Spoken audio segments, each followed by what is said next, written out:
It was a cloudy Thursday morning in Jacksonville, Florida, when Marcus decided to take a detour on his way to work. He had done this before, stopped by small storage auctions scattered across Florida, each one holding the promise of a hidden treasure. But for Marcus, these trips were usually disappointing. Old clothes, broken furniture, dusty books, the usual. He wasn't a treasure hunter. He was just a guy with a part-time hobby and a full-time curiosity. That morning, the auction site looked dead. Only a handful of bidders had shown up. The lot was small, maybe 6 or 7 units up for grabs. Most looked ransacked already. Doors creaked open with their contents visible. Nothing exciting, just clutter. But unit pound 104 had the door pulled halfway down, like it had something to hide. Starting bid, $100. Nobody moved. Even Marcus hesitated. The unit looked small and jammed with black garbage bags and cardboard boxes. The auctioneer gave a tired, going once, going twice, and just before the final call,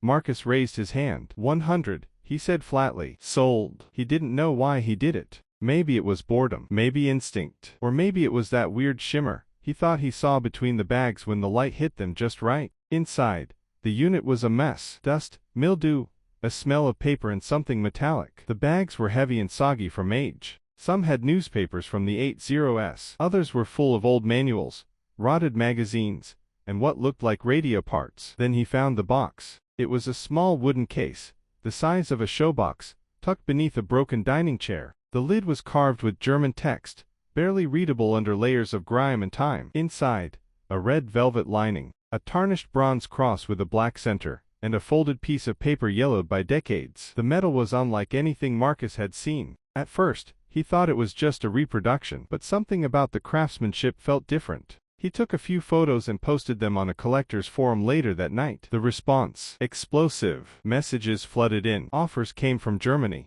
Switzerland, even Argentina. Some users said it resembled a Knight's Cross, a highly decorated medal from World War II, awarded for extreme battlefield bravery. One user, a military historian, asked Marcus to contact him directly. 3 days later, Marcus was sitting in a cafe in Tampa, across from Dr. Emil Reuter, a professor of military history, who had flown in from Berlin. He examined the medal with white gloves, barely breathing. This, he said slowly, is not just a Knight's Cross. It's a rare variant, one of only 3 known to exist. And it's authentic. Marcus nearly choked on his coffee. Dr. Reuter explained that this variant had likely belonged to a high-ranking German officer, whose records vanished during the final months of the war. The paper tucked inside. It was a recommendation letter, signed and stamped, naming the original recipient. The historical value: immeasurable. The collector value: estimated between $80,000 and $120,000, depending on provenance,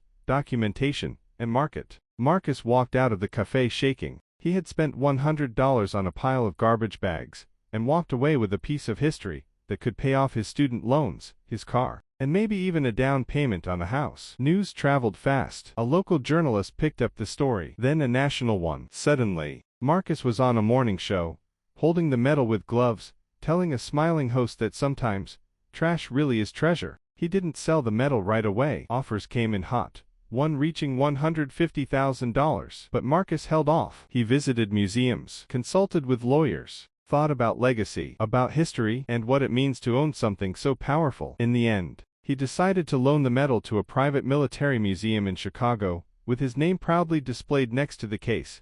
Donated by Marcus Avery, discovered in a $100 storage unit in Jacksonville, FL. And every time someone asked him how he found it, Marcus just smiled and said, "I followed my gut." Because sometimes, that's all it takes.